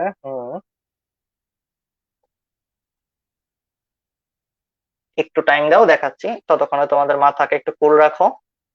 এই যে দেখো, আমি তোমাদের একটা ম্যাটেরিয়াল দিয়ে দেবো, এটা 22 পেজের একটা ডিটেলস প্রতিপাদন করা হয়েছে যে কিভাবে বিজ্ঞানীরা চিন্তা করে বের করলো যে প্রকৃতিতে যে একা একাই গরম থেকে আর ঠান্ডা বস্তুর দিকে তাপ যাবে, সেটা গাণিতিক ভাবে কেমনে বোঝা যায়। সেটা বোঝার জন্য এই যে দেখো, এখানে প্রমাণ করে বের করে আনছে যে এনট্রপি এর মানটা পুরো সিস্টেমের সবসময় বাড়াটা হইলো মোস্ট লাইকলি ঘটনা। মানে হাজারের মধ্যে একটা ঘটনা ঘটতে পারে। এখন তোমাদের যে কথাটা বলবো এটা আরো রহস্যময় একটা ব্যাপার বলবো, একটু খুব ভালো করে শুনো এখন যে কথাটা বলতে যাচ্ছি। তোমরা যে তাপগতিবিদ্যার দ্বিতীয় সূত্র পড়ো যে এনট্রপি বা পুরো সিস্টেমের বিশৃঙ্খলাটা ন্যাচারালি বাড়বে। মানে একটা গরম বস্তু রাখলে, একটা ঠান্ডা বস্তু রাখলে গরম থেকে ঠান্ডা বস্তুতে তাপ যাবে, এটা হলো মোস্ট লাইকলি কথা। কিন্তু এরকম 1% বা অনেক 0.000% সম্ভাবনা আছে যে ঠান্ডা বস্তু থেকে গরম বস্তুতে তাপ আসবে। এটাই আসলে গাণিতিক ভাবে বের হয়। মানে তুমি নেচারে কোথাও এই ধরনের ঘটনা দেখবা না, কিন্তু এই ঘটনা থাকতে পারে, খুব লেস লাইকলি, মানে খুব রেয়ার ঘটনা ওটা। যে তুমি ধরা গরম চা রেখে দিছ, গরম চা ঠান্ডা হয়ে যাওয়ার কথা, কিন্তু তুমি আইসা দেখলে গরম চা আরো গরম হয়ে গেছে। এই ঘটনা প্রকৃতিতে চলতে পারে, কারণ থার্মোডাইনামিক্স এর দ্বিতীয় ল কোনো ফান্ডামেন্টাল কি বলা যেতে পারে, ফান্ডামেন্টাল প্রুফ থেকে আসে না, এটা স্ট্যাটিস্টিক্যাল প্রুফ। মানে মোস্ট লাইকলি ঘটনা এটা, এই জিনিসটা হওয়ার কথা কিন্তু কোথাও নাও হইতে পারে। মানে কোন জায়গায় তুমি দেখলা যে তোমার কাপ একা একা গরম হয়ে গেছে, এটাও হইতে পারে, ইটস অলসো পসিবল। বাট সবসময় তুমি দেখবা যে এরকম ঘটে না, বিকজ তাপগতিবিদ্যার দ্বিতীয় সূত্র বেশি কি হওয়া উচিত সেটার উপর তৈরি করা হয়েছে। কিন্তু কেন এটা তৈরি করে কি লাভ, বিজ্ঞানীরা এটাকে এভাবে দেখে কি বুঝতেছে, বা আমরা কি কাজে তাপগতিবিদ্যার দ্বিতীয় সূত্র ব্যবহার করব, সেটা নিয়ে এখন কথা বলবো। তো দ্বিতীয় সূত্রটা আসছে কিভাবে সেটা একটু বুঝলা, একটু খুব ইন্টারেস্টিং ব্যাপার। তো দ্বিতীয় সূত্রের মেইন কথা গাণিতিক ভাবে এটাই যে সিস্টেমের এনট্রপি সবসময় জিরো থেকে বড় বা জিরো সমান হবে। এনট্রপি চেঞ্জ, যেটা এনট্রপি চেঞ্জ বের করে কেমনে, তাপমাত্রা মানে ডেল্টা কিউ ডিভাইডেড বাই টি করলে বের করা যায়। এটা নিয়ে আমরা সামনের ক্লাসে একটা টোটাল ইভেন্ট করব এনট্রপির উপর। তো চিন্তা করো না, এই যে ফর্মুলাটা এটা কিন্তু আন্তাজে, মানে বিজ্ঞানীরা স্বপ্নে দেখছে এরকম কিছু না। এটা আসছে স্ট্যাটিস্টিক্যাল মেকানিক্স বা প্রবাবিলিটি ব্যবহার করে, শক্তি সজ্জা অ্যানালাইসিস করে আসছে, মানে লুডুর গুটির মতো শক্তির বিভিন্ন স্টেট অ্যানালাইসিস করে আসছে, যেটার প্রতিবেদন আমি তোমাদের দিয়ে দেব। এবার আসো, এনট্রপি দ্বারা আসলে কি বোঝা যায়। এনট্রপি দ্বারা মেইনলি আমরা যেটা বুঝতে চাই, বা তাপগতিবিদ্যার দ্বিতীয় সূত্র দ্বারা যেটা বুঝতে পারি আমরা, সেটা হলো তাপ শক্তি কোথায় যাবে, বা এই প্রক্রিয়াটা হবে কিনা। একটু সহজে বুঝিয়ে বলি, তাপগতিবিদ্যার শূন্যতম সূত্র বলছিল তাপমাত্রার রিলেশন গুলা বুঝতে তোমাকে হেল্প করবে। তাপগতিবিদ্যার প্রথম সূত্র তোমাকে বলল তাপ শক্তি যদি ছাইড়া দেয় তাহলে সেটা কোথায় কোথায় যাইতে পারে। তাপগতিবিদ্যার দ্বিতীয় সূত্র তোমাকে হেল্প করবে যে তাপ যদি দুইটা বস্তুর মধ্যে আদান প্রদান হয় তাইলে কি হবে, তা কিন্তু আমাদের প্রথম সূত্র বলছে। কিন্তু যদি দুইটা বস্তুকে একসাথে আনো, আদৌ কি আদান প্রদান হবে, সেই প্রশ্নের উত্তর আসলে তাপগতিবিদ্যা দ্বিতীয় সূত্র দেয়। তার মানে দুইটা বস্তুকে বা একসাথে রাখলে সেই সিস্টেমে তাপ লেনদেন হবে কিনা, ঘটনা ঘটবে কিনা, সেটা বুঝতে হেল্প করে তাপগতিবিদ্যার দ্বিতীয় সূত্র। কেমনে করে ভাই, পরীক্ষায় কেমনে বুঝুম আমি, একটা এ বস্তু বি বস্তু দিয়ে বুঝিয়ে দেন ভাই। এই যে বোঝাচ্ছি, দেখো খুব ঠান্ডা মাথায় দেখো, এ একটা বস্তু, বি আর একটা বস্তু। এ বস্তুর তাপমাত্রা T1 আর বি বস্তুর তাপমাত্রা T2। এবার আমরা বললাম এ বস্তুটা লাল দেখা যেতেছে, এটা গরম, মানে T1 তাপমাত্রাটা বেশি, T2 টা কম। এরপর আমরা বললাম আমরা এনট্রপি চেঞ্জ বের করি, মানে ডেল্টা কিউ। যদি আমি বলি এ বস্তু বি বস্তুকে ডেল্টা কিউ পরিমাণ তাপ শক্তি দিয়ে দিয়েছে, আর আমি যদি বলি বি বস্তু ডেল্টা কিউ পরিমাণ তাপ শক্তি নিয়ে নিছে, তাহলে কত তাপমাত্রায় এই লেনদেনটা হয়েছে সেই তাপমাত্রাটা দিয়ে ভাগ করবা। এ বস্তুটার তাপমাত্রা ছিল T1, তাই এ বস্তুর এনট্রপি পরিবর্তন delta Q divided by T1। এটা নিয়ে আমরা নেক্সট ক্লাসে আরো কথা বলবো, এনট্রপি পরিবর্তন, এনট্রপি কি, এনট্রপি আদৌ বের করা যায় কিনা, নাকি এনট্রপি পরিবর্তনই খালি বের করা যায়, সেটা নিয়ে অনেক ডিটেলসে কথা বলবো। এরপর একটা পুরো ইভেন্ট করব আর কি, দুই দুই তিন ঘন্টা ক্লাস নেব এনট্রপি শুধু বোঝানোর জন্য। তো বুঝতেই পারতেছো, আহ কারণ এটা বোঝানোর জন্য বাংলাদেশে আর কেউ নাই ভালো, তোমাদের আমি দেখেছি ডিটেলসে স্টাডি করে। এনট্রপির উপর ইউটিউবের 200 ভিডিও আমি অ্যানালাইসিস করে দেখছি যে এনট্রপি কি সেটা তারা নিজেরাই জানে। আচ্ছা, এখন দেখো T2 দিয়ে ভাগ করা হয়েছে ডেল্টা কিউ কে, তাইলে এটা আসলে এনট্রপি চেঞ্জ। কার এনট্রপি চেঞ্জ? দ্বিতীয় বস্তুটার, দ্বিতীয় বস্তুর তাপমাত্রাটাই T2। এখন আমরা যেটা করতে পারি সেটা হলো, আমাদের যদি প্রশ্ন করা হয় এ বস্তু থেকে বি বস্তুতে তাপ যাবে নাকি বি বস্তু থেকে এ বস্তুতে তাপ আসবে, আমরা জানি গরম বস্তুটার থেকে ঠান্ডা বস্তুতে যাবে, মানে এ থেকে বি তে যাবে তাপ, বি থেকে এটা আসবে না, এটা জানি। কিন্তু জানি বললে তো হবে না, তোমাকে ফিজিক্স এর সাহায্য নিয়ে, ম্যাথমেটিক্স এর সাহায্য নিয়ে বলতে হবে কথাটা। সেই কথাটা কিভাবে বলে দেখো, আমরা জানি তাপগতিবিদ্যার দ্বিতীয় সূত্র বলে এনট্রপি সিস্টেমের শূন্য থেকে বেশি হবে বা শূন্যের সমান হবে।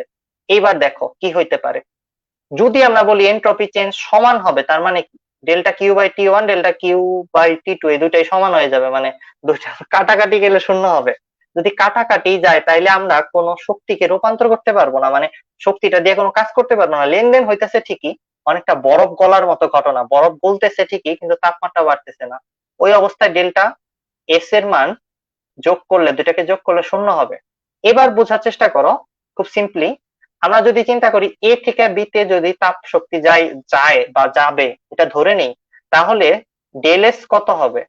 যদি আমরা দুইটার যোগফল বের করি, এই যে দেখো প্রথমে এ থেকে বি তে বক্সের দিকে খেয়াল করো, delta Q divided by T minus delta Q divided by T one, এই দুটা যোগ করলে কি হবে চিন্তা করে দেখো তো। উপরে তো ডেল্টা কিউই আছে, নিচে যেটা বড় হবে ওইটাই ছোট, মানে ভগ্নাংশের মধ্যে নিচে যদি ভাগ করি বড় জিনিস দিয়ে তাহলে ওটা ছোট হয়ে যায়। তো টি ওয়ান আসলে বড় আর টি টু আসলে কি ছোট। যদি এই ঘটনা হয় তাহলে কি হইতেছে, আমাদের এই পুরো জিনিসটার রেজাল্ট আসতেছে নেগেটিভ। অর্থাৎ আচ্ছা আমি এটা একটু ভুল দেখতেছি, টি টু বড় আর টি ওয়ান ছোট। আচ্ছা এটার উল্টাটা লেখা হয়েছে এখানে, প্রিন্টিং এর একটা মিস্টেক আছে, এটাকে উল্টাটা ঠিক করা যায় কিনা দেখি। ওরা আমি কি ঠিকই বলতেছি? দাঁড়াও, টি ওয়ান হলো বেশি, তাই আমরা যদি কিউ কে বেশি দিয়ে ভাগ করি আর এটাকে কম দিয়ে ভাগ করি তাহলে এই জিনিসটা নেগেটিভ আসবে। তো এই জিনিসটা উল্টাটা হবে না, মানে সিস্টেমের এনট্রপি সবসময় বৃদ্ধি পাবে। এটা দ্বারা আমরা বুঝতে পারতেছি ঠান্ডা বস্তু থেকে গরম বস্তুর দিকে আসতে গেলে সিস্টেমের এনট্রপি নেগেটিভ আসার কথা, কিন্তু সেটা কিন্তু বাস্তবে হয় না। অর্থাৎ তুমি এখানে গাণিতিক ভাবে দেখতে পাচ্ছ যে যখন তুমি এই দুটার যোগফল বের করলা, এই দুটার যোগফল, আচ্ছা আমি এটাকে প্লাস মাইনাসে একটা এরর আছে, এটাকে ঠিক করবো কোথা থেকে, দাঁড়াও আমি একটু লিখে দেখাচ্ছি। কি যেন বলে তোমাদের প্রিন্টিং মিস্টেক, প্রিন্টিং মিস্টেকটা ঠিক করে বলতেছি। আচ্ছা এখানে তো দেখাই যেতেছে না, নেট স্লো নাকি, কিছুই দেখা যাচ্ছে না।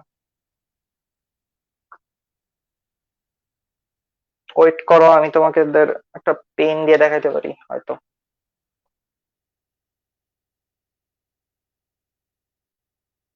আচ্ছা এখন দেখো, যেখানে তাপ যাচ্ছে সেটার জন্য ডেল্টা কিউ এর মান যেখান থেকে চলে যাচ্ছে সেটা হবে মাইনাস, তার মানে এই যে প্রথমের এই যে delta Q by T one যেটা লেখা রয়েছে এটার আগে মাইনাস চিহ্ন হবে। এখানে প্রিন্টে বা টাইপিং এ যেটা রং হয়েছে সেটা হলো delta Q by T one এটা হবে মাইনাস, আর delta Q by T two এটা হবে প্লাস। কারণ কারণ হলো বি বস্তুটা তাপ নিচ্ছে, এ থেকে বি এর দিকে অ্যারো দিয়ে বোঝানো হচ্ছে বি বস্তুটা তাপ নিচ্ছে। তার মানে এখানে মাইনাসটাকে প্লাস করো, তোমরা একটু নোট নিয়ে রাখো, আমি এটা ঠিক করে দেবো না তোমাদের, বাট ভিডিওতে তো বলেই দিচ্ছি। আই থিঙ্ক এটা করা যেতে পারে, হ্যাঁ আমি এখানে করে দিচ্ছি। এই যে এটা মাইনাস এটা প্লাস, আর এটা মাইনাস এটা প্লাস। এবার দেখো খুব সুন্দর গাণিতিক ভাবে দেখতে পাচ্ছ তোমরা যে টি ওয়ান দিয়ে যদি কিউ টাকে ভাগ করি, টি ওয়ান তো বড়, বড় জিনিস দিয়ে ভাগ করলে এটা ছোট হয়ে যাবে। আর delta Q by T two ছোট জিনিস দিয়ে ভাগ করলে বড় থাকবে, বড় থেকে ছোট বাদ দেওয়া হইতেছে, তাহলে রেজাল্ট আসবে পজিটিভ। মানে ডেল্টা এস এর মানের যোগফল বাড়বে, মানে এনট্রপি বাড়বে পুরো সিস্টেমের। কিন্তু এটাই দেখা যাচ্ছে এনট্রপি কমে যাচ্ছে, মানে বি থেকে এ এর দিকে এনট্রপি চেঞ্জের মান যদি যোগ করো তাহলে দেখতে পাচ্ছ বি থেকে এ এর দিকে এনট্রপি চেঞ্জের যোগফল আসতেছে ঋণাত্মক। কিন্তু আমরা থার্মোডাইনামিক্স এর দ্বিতীয় সূত্র থেকে জানি এনট্রপি চেঞ্জ ঋণাত্মক কখনোই হবে না। তার মানে বি থেকে এর দিকে কোনোদিনও তাপমাত্রা না, ঠিক তাপ শক্তি আসবে না। তো তাপ শক্তি কোন দিকে যাবে সেটা আমরা এই থার্মোডাইনামিক্স এর দ্বিতীয় সূত্র দ্বারা বের করে ফেলতে পারি। এটা একদমই ডিরেক্ট প্রমাণ করা যাচ্ছে, তোমরা এখানে যেটা দেখতে পাচ্ছ খুব ডিটেলসে দেখা যাচ্ছে যে এর থেকে বি এর দিকে যখন যাইতে চাচ্ছে তখন ডেল এস এর মানটা যোগফলটা প্লাস আসতেছে, বি থেকে এর দিকে যখন যাইতে চাচ্ছে তখন এই মানটা মাইনাস আসতেছে, তার মানে এই ঘটনা ঘটবে না। তো আরো ডিটেলসে তোমাদের আমি দেখাই, আমার কাছে আই থিঙ্ক কোনো বস্তু আছে কিনা। আচ্ছা হ্যাঁ এই বি বস্তু আছে, দুটা বস্তু নিয়ে কাজ করা যাবে। দেখো এই যে বি আর সি দুটা বস্তু নিলাম, যদি এমন হয় যে বি এর তাপমাত্রা বেশি আর সি এর তাপমাত্রা কম, তাহলে হবে কি বি এর তাপমাত্রা বেশি যেহেতু বি থেকে সি তে তাপ শক্তি যাবে, কিন্তু এটা কেমনে প্রমাণ করবা? যতখানি তাপ শক্তি গেছে, মনে করো 10 পরিমাণ তাপ শক্তি গেছে, 10 রে বি এর তাপমাত্রা দিয়ে ভাগ করবা, এটা গেছে মানে এই জিনিসটা মাইনাস।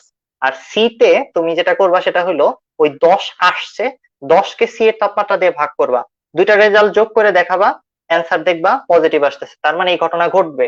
এটার উল্টাটা করবা, দেখবা ঘটবে না, কারণ ঋণাত্মক আসবে মানটা। তো সিম্পল ব্যাপার, আমি তোমাদের আরেকটু ডিটেলসে আবার বলি। ধরো আমার এই হাতের তাপমাত্রা আছে 10, আর এই হাতের তাপমাত্রা আছে সামথিং 15। এখন 10 থেকে 15-র দিকে যদি আমি কিছু তাপ শক্তি দিতে চাই, 10 থেকে 15-র দিকে, 15 বললাম, আচ্ছা একটা 10 একটা 15, 10 থেকে 15-র দিকে যদি তাপমাত্রা দিতে চাই তাহলে কি যাবে কি না, দ্বিতীয় সূত্র অনুযায়ী তোমাকে প্রমাণ করতে বলেছে। ঘ নম্বরে আসার মতো প্রশ্ন, খুব ভালো করে বুঝো। সো এটা আছে 10, এটা আছে 15। সো তুমি কি করবা, যদি এখান থেকে আমি কিছু পরিমাণ শক্তি দিতে চাই, মনে করো 5 জুল শক্তি দিতে চাইতেছি, তাহলে 5 কে 10 দিয়ে ভাগ করবা, আর 5 কে এখানে 15 দিয়ে ভাগ করবা। এরপর এই দুটাকে যোগ বিয়োগ করে মিলানোর চেষ্টা করবা যে কোনটা পজিটিভ আসে। যেহেতু আমি এই হাত থেকে শক্তি দিতে চাইতেছি, তার মানে -5/10 আসবে হলো এইখানকার এনট্রপি চেঞ্জ। আর এখানকার এনট্রপি চেঞ্জ কত আসবে? 5/15 আসবে। এখন 5/15 হলো পজিটিভ, আর -5/10 হলো নেগেটিভ, এই দুটাকে যোগ করলে অ্যান্সার আসবে মাইনাস। কারণ কারণ আমার এখানে তাপমাত্রাটা কম, আর কম থেকে বেশির দিকে তাপ শক্তি যাবে না। এটাই তাপগতিবিদ্যার দ্বিতীয় সূত্র তোমাকে বলে দিচ্ছে। এটার আরো একটা বিবৃতি আছে, বা আরেকটু ডিটেলসে আমরা জানতে পারি। দেখো, তাপগতিবিদ্যার দ্বিতীয় সূত্রকে আমরা যদি ইঞ্জিন বানানোর জন্য ব্যবহার করতে চাই, এখন তুমি বলতে পারো ইঞ্জিন বানানোর জন্য হেল্প করবে তাপগতিবিদ্যার সূত্র? কিভাবে করবে? তাপগতিবিদ্যার সূত্র বলে আমাদের যে T1 তাপমাত্রা থেকে T2 তাপমাত্রায় তাপ শক্তি যাবে তখনই যখন এই কথাটা, তাপগতিবিদ্যার ফর্মুলাটা ঠিক থাকবে, মানে এনট্রপির পরিবর্তন শূন্য বা শূন্য থেকে বেশি হবে। শূন্য হইলে যে পরিমাণ শক্তি আদান প্রদান হবে ওইটারে কিছু করতে পারবা না, তুমি ইউজ করতে পারবা না। বাট শূন্যর থেকে বড় হইলেই শুধু ইউজ করা সম্ভব। মানে আমি যদি তাপ শক্তি দ্বারা গাড়ি চালাতে চাই, হেলিকপ্টার উড়াইতে চাই, বা অন্য কিছু করতে চাই, তাহলে অবশ্যই ডেল্টা এস এর মান 0 থেকে বেশি করে আমার কাজটা করতে হবে।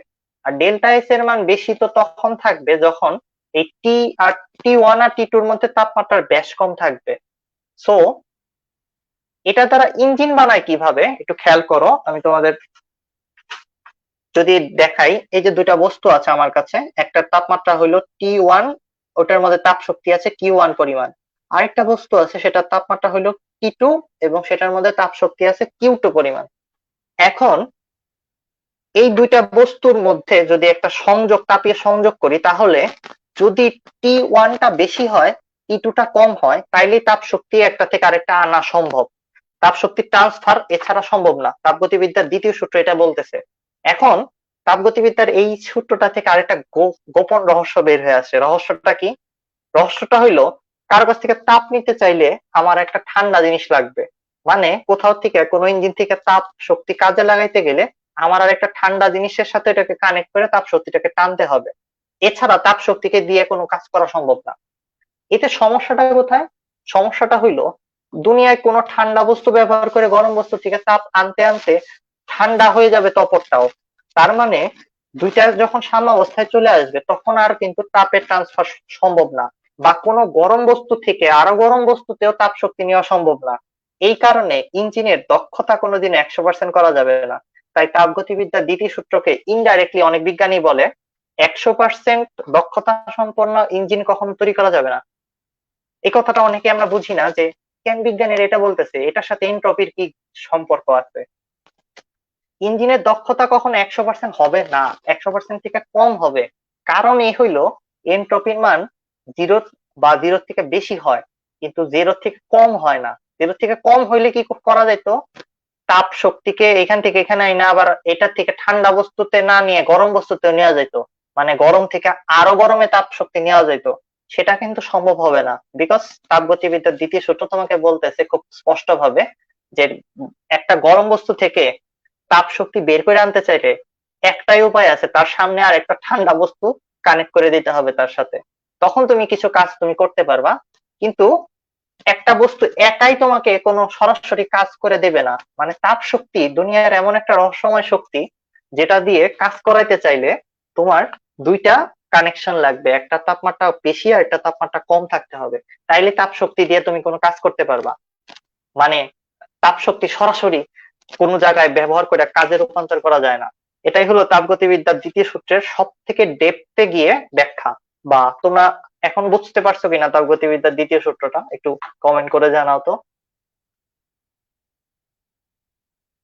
আচ্ছা, আচ্ছা, রাকিটা বলতেছে প্রকৃতিতে না প্রকৃতিতে। আচ্ছা, ঠিক আছে।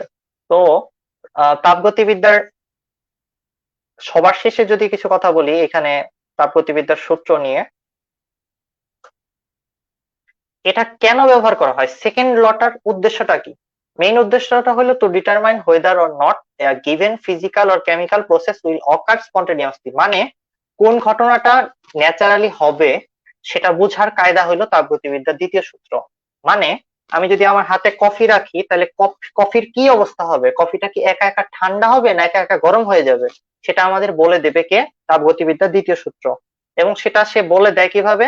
এনট্রপির মোট চেঞ্জের যোগফল সবসময় পজিটিভ বা জিরোর থেকে বেশি হবে বা জিরো হবে, সেটা দ্বারা সে বলতে পারে।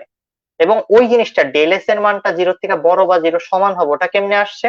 ওই যে আমি যে ডাইস দেখালাম যে কোন জিনিসটা বেশি ঘটতে পারে সেটা স্ট্যাটিস্টিক্যালি প্রমাণ করা সম্ভব। তার মানে একটু চিন্তা করে দেখো, প্রকৃতিতে কোন জিনিসটা ঘটতে পারে বেশি সেটাও আমরা গাণিতিক ভাবে বুঝতে পারি। তো দ্যাট ইজ ইন্টারেস্টিং। তোমরা যদি দেখো মানুষের কান তৈরি হয়, অনেকের কান বড় ছোট, রাম ছাগলের মতো কান হয়, কোনো কি বলে যমুনাপাড়ি ছাগলের মতো কান হয় অনেক মানুষের ঠিক আছে। কিন্তু মানুষের কান কিন্তু নির্দিষ্ট একটা স্পাইরাল মেনটেন করে, যেটাকে বলে ফিবোনাচ্চি স্পাইরাল। মানে ফিবোনাচ্চির ধারায় যে মাপটা আছে সেই মাপ অনুযায়ী মানুষের কান তৈরি হয়। তো প্রকৃতিতে ন্যাচারালি অনেক কিছুই ঘটে, সেটাকে বোঝার জন্য গণিতের সাহায্য নেওয়া যেতে পারে। সো ন্যাচারালি তোমার কফি বা চা ঠান্ডা হয়ে যাবে, সেটারও গণিত আছে। That's the thing. এটাই হলো তার থার্মোডাইনামিক্স এর সেকেন্ড লর মজাটা। তো রাকিটা বলছে খাড়া কান, বুঝতে পেরেছি। আর কেউ কি বুঝতে পারো না রাকিতা ছাড়া? একটু কমেন্টে লিখো, লিখে জানাও। তাপগতিবিদ্যার প্রথম, দ্বিতীয় আর শূন্যতম সূত্র আমরা আজকে জানতে পারলাম, এবং অনেক ডেপ থেকে দ্বিতীয় সূত্রটাকে বোঝার চেষ্টা করলাম, বিকজ বইগুলোতে এভাবে বোঝানো হয় না। এবং আসলে কি বলা হচ্ছে তাপগতিবিদ্যার দ্বিতীয় সূত্রে এটা আমরা বুঝি না। তো এখন থেকে এখন থেকে আসলে আমরা বুঝতে পারলাম। এবং তোমরা চেষ্টা করো তোমাদের ফ্রেন্ডদের সাথে এই তথ্যগুলো শেয়ার করতে এবং তোমাদের টিচারদের সাথে শেয়ার করতে, যারা এই জিনিসগুলো ব্যাখ্যা ঠিক মতো তোমাদের বলতে পারে নাই, তাদেরকে হেল্প করো বলে বোঝাতে যে এই জিনিসগুলো এভাবে কাজ করে। তো দ্যাটস দ্য থিং। তো তোমাদের আরেকটা বিশেষ ব্যাপার বলে দিচ্ছি, কালকে থেকে আমাদের 2022 এবং 23-এর ছাত্রছাত্রীদের যে আমাদের যে ক্লাস সেটা শুরু হয়ে যাচ্ছে। সো তোমাদের কিছু জিনিসপত্র আমি এখন দেখাতে চলেছি, যারা অনেকেই হয়তো জানে না। এই এই ক্লাসগুলো কিন্তু ক্লাস না, এগুলো জাস্ট মজা করার জন্য আমি তোমাদের সাথে কথাবার্তা বলতেছি। মেইন ক্লাসগুলো যেগুলো পরীক্ষায় আসবে ওই পড়াগুলো পড়ানো হচ্ছে কোথায় সেটা তোমাদের এখন জানিয়ে দিচ্ছি, দেখো।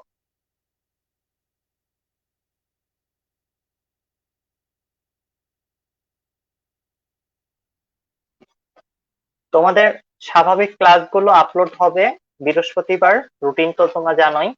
এবং আমি যে প্রত্যেকটা স্লাইডে কথা বলতেছি স্লাইড গুলো আপলোড করা আছে তোমাদের কোন জায়গাটায় সেটা আমি দেখিয়ে দিচ্ছি। তোমরা চলে যাবা studytheater.com-এ, STUDYTHEARE। অনেকে আরই না দিয়ে ইয়ার দেবে, তারা আসলে স্টাডি থিয়েটার পাবে না খুঁজে ঠিক আছে। তো আরই দিও তাহলে পেয়ে যাবা। studytheater.com-এ যাবা, তারপরে এই যে শোজ বটনে চাপ দিবা। ফোন থেকেও যেতে পারো, কম্পিউটার থেকে যেতে পারো, অ্যান্ড্রয়েড ফোনে সফটওয়্যার ইউজ করতে পারো স্টাডি থিয়েটার নামের সফটওয়্যারটা। এখন দেখো এটার মধ্যে শুরুতে আছে ফিজিক্স 2022 পদার্থবিজ্ঞান র্যাপিড জার্নি। এটার মধ্যে চাপ দিবা, এরপর টেক দৃশ্য বটনে চাপ দিয়ে তুমি এটা এই কোর্সটার মধ্যে এনরোল করতে পারবা। এটা সম্পূর্ণ ফ্রিতে এনরোল করতে পারবা। এটার ভিতরে 2022-এর সম্পূর্ণ পদার্থবিজ্ঞান সিলেবাস শেষ করা হবে। তো দ্যাটস দ্য থিং।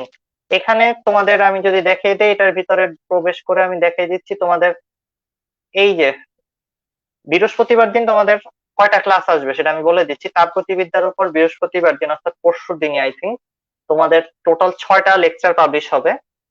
এবং এরপরের উইকে হয়তো আমরা পুরো চ্যাপ্টারটা শেষ করে ফেলবো।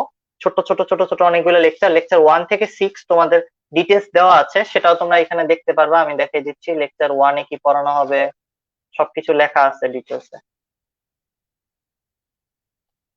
এই যে তোমাদের এইচএসসি 2022 এই ফোল্ডারের ভিতরে তোমরা কোর্স রুটিন পেয়ে যাবা। কোর্স রুটিনের মধ্যে দেখো কি দেওয়া আছে, আমি একটু জুম করে দেখাচ্ছি। তাপগতিবিদ্যার রবিবার দিন একটা ইভেন্ট হয়েছে এই সপ্তাহে, মঙ্গলবার দিন আরেকটা, এই যে আজকে একটা ইভেন্ট হইলো। এই ইভেন্ট গুলাতে আমরা কিছু জেনারেলি পড়ি না, গল্প গুজব করি এবং বিভিন্ন কিছু যেগুলা অনেক জটিল এবং বাংলাদেশের ছাত্রছাত্রীরা সাধারণত পড়ার সুযোগ পায় না, সেই জিনিসগুলো আমি তোমাদের সাথে ডিসকাস করি। ইভেন্ট গুলোর উদ্দেশ্য হলো মজা করা। যেমন এই যে আজকে আমরা অনেক কিছু জানলাম যেগুলো বইয়ের মধ্যে ভালো করে ডিটেলসে বলা নাই। কিন্তু বৃহস্পতিবার আমরা বইয়ের পড়া পড়বো এবং ডিটেলসে আমরা চ্যাপ্টারটা শেষ করবো, যেন পরীক্ষায় নিশ্চিত এ প্লাস পাইতে পারি। তো বৃহস্পতিবার তোমাদের 6টা লেকচার আপলোড হবে, অর্থাৎ 6টা লেকচার পাবলিশ হবে স্টাডি থিয়েটারের ভিতরে, এই যে এটার ভিতর।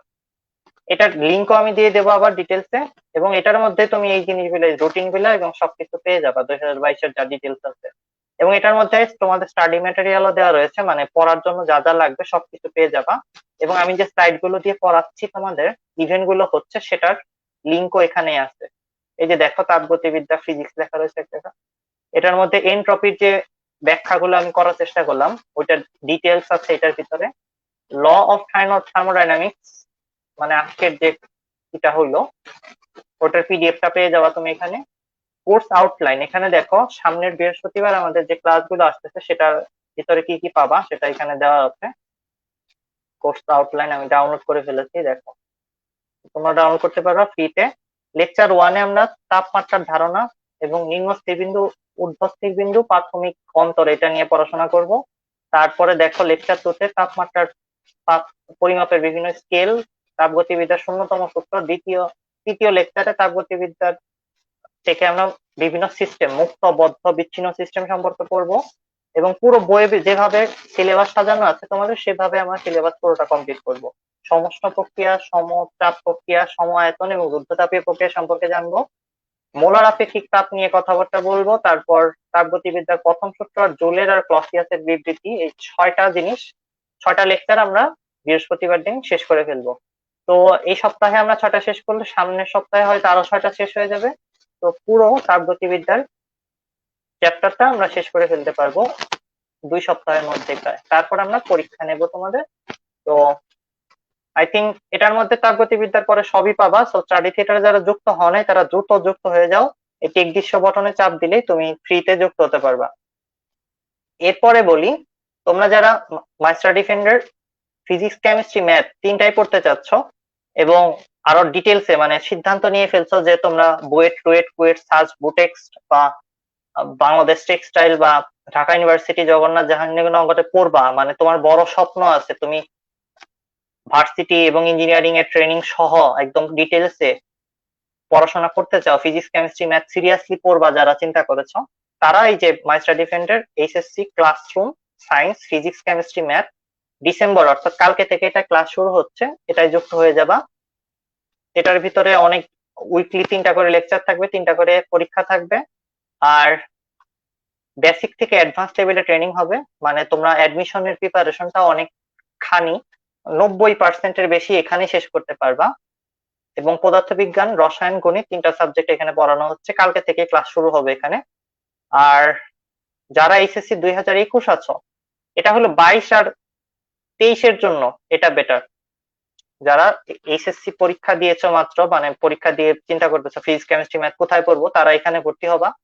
আর যারা 22-23 নাই, যারা 21 ব্যাচের অ্যাডমিশন টেস্টের পরীক্ষার্থী আছো, তারা হলো এই যে ইঞ্জিনিয়ারিং প্লাস ভার্সিটি 3 নম্বর অপশনটার মধ্যে এখানে দেখো, এটা অনেক ডিটেলস একটা কোর্স, অ্যাডমিশনের কোর্স। আমার এই কোর্স থেকে সবসময় জেনারেলি 99% ছাত্রছাত্রীরা বইটা চান্স পায়। তো এই এই কোর্সটা অনেক বিস্তারিত কোর্স, এটার মধ্যে সপ্তাহে 4টা ক্লাস, 3টা এক্সাম, প্রত্যেক সপ্তাহে একটা রিটেন এক্সাম, তারপরে উইকলি প্রবলেম সলভিং ক্লাস।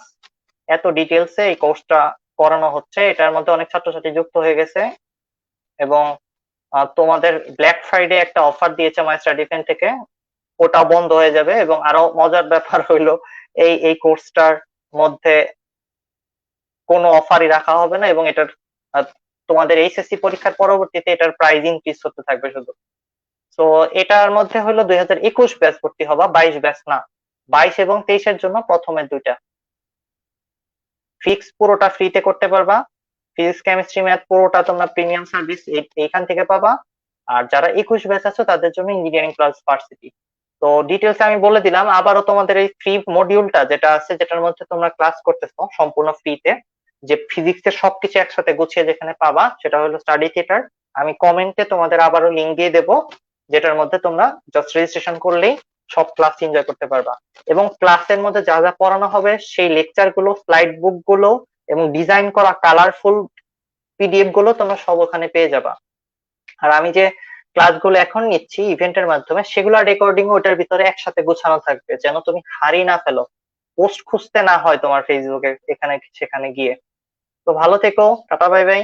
আর এই যে তোমাদের রাকিতা আপু খুব সুন্দর করে নোট লিখতেছে, সেগুলো তোমাদের ওই একই মডিউলের মধ্যে দেওয়া হবে। তো ভালো থেকো, টাটা বাই বাই।